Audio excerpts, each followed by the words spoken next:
A creative young man believes in innovation. Despite failures, he never gives up and helps create technology that changes how people work, learn, and communicate.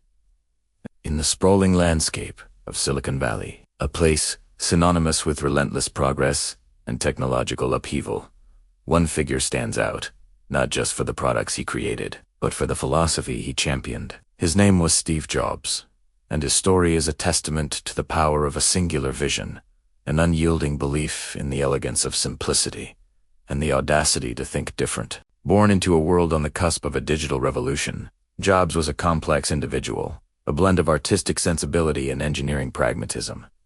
He wasn't just a businessman. He was a showman, a visionary who saw technology not as a collection of circuits and code, but as a tool to amplify human creativity and connection. He understood, perhaps better than anyone of his generation, that the most profound technologies are those that disappear, seamlessly integrating into the fabric of our lives. From a young age, Jobs was captivated by the intersection of art and technology. Growing up in the heart of what would become the global center of innovation, he was surrounded by engineers and hobbyists.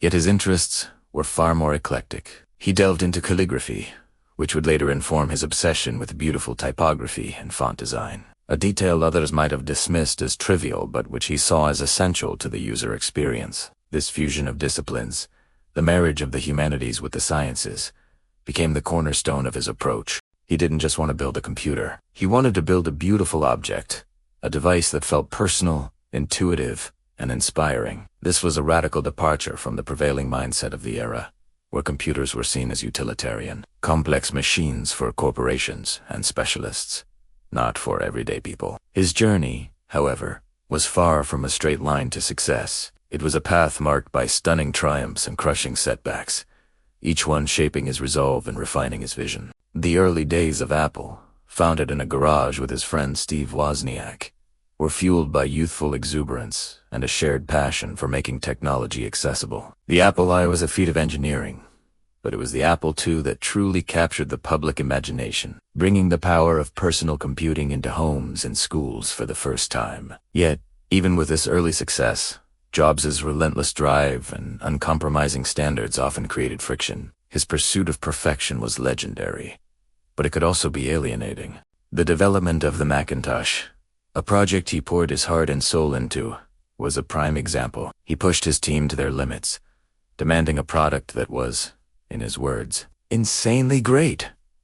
The Macintosh, with its revolutionary graphical user interface and mouse, was a masterpiece of design and usability, a glimpse into the future of computing. It didn't just change what computers could do, it changed how we interacted with them, making them visual, intuitive, and fun. Despite its brilliance, the Macintosh's initial commercial performance was not the runaway success he had hoped for, and internal power struggles led to a painful and public ousting from the company he had For many, this would have been the end of the story. But for Jobs, it was a moment of profound, albeit difficult, liberation. Freed from the corporate constraints of a large company, he embarked on new ventures that allowed him to explore his passions without compromise. He founded Next, a company that aimed to build powerful workstations for the education and business markets. While Next computers were not a massive commercial hit, the object-oriented software they developed was years ahead of its time, a robust and elegant platform that would prove to be immensely valuable.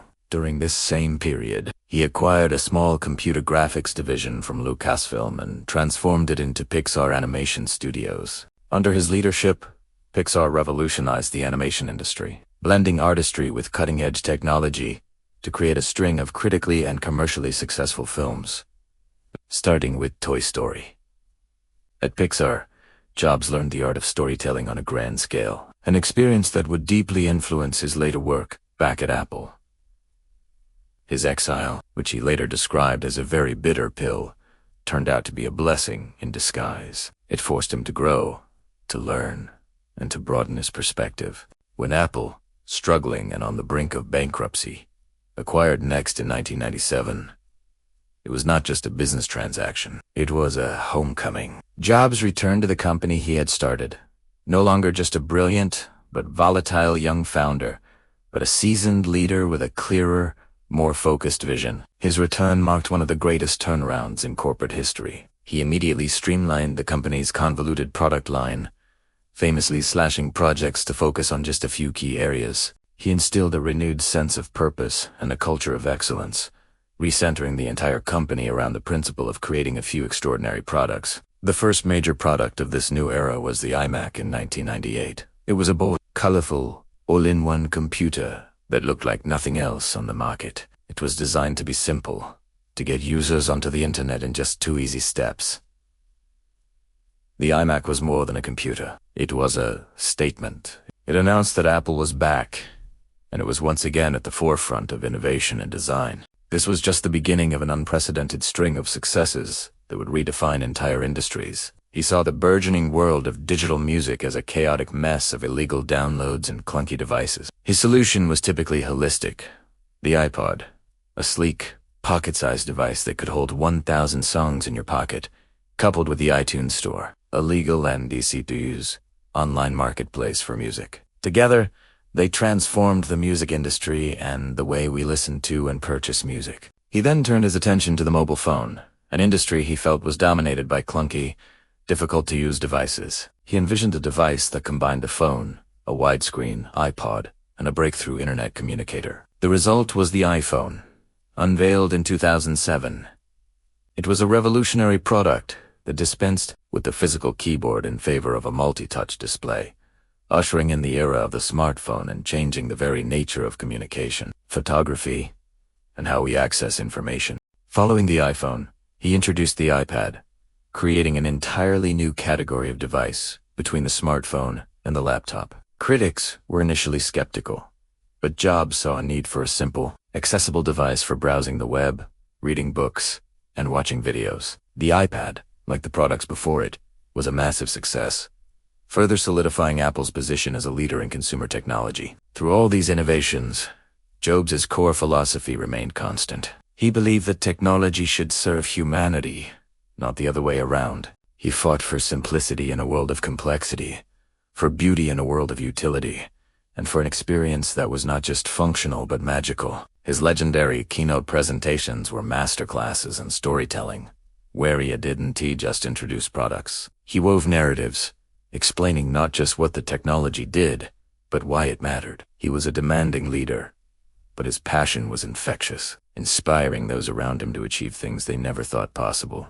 His legacy is not just in the devices we use every day, but in the idea that a small group of passionate people can, indeed, change the world. He taught us that the most powerful innovations come from the intersection of technology and the liberal arts, from a deep understanding of human needs and desires. He challenged us to question the status quo, to refuse to settle for good enough, and to have the courage to follow our own intuition. Despite his immense success, he faced his own mortality with the same intensity he brought to everything else. His 2005 Stanford commencement address is a poignant reflection on life, loss, and the importance of living each day with purpose. He urged the graduates to stay hungry, stay foolish, a mantra that encapsulated his own lifelong journey of curiosity and risking. Steve Jobs was a visionary who saw the future and relentlessly willed it into existence. And in doing so, he helped create technology that changes how people work, learn, and communicate.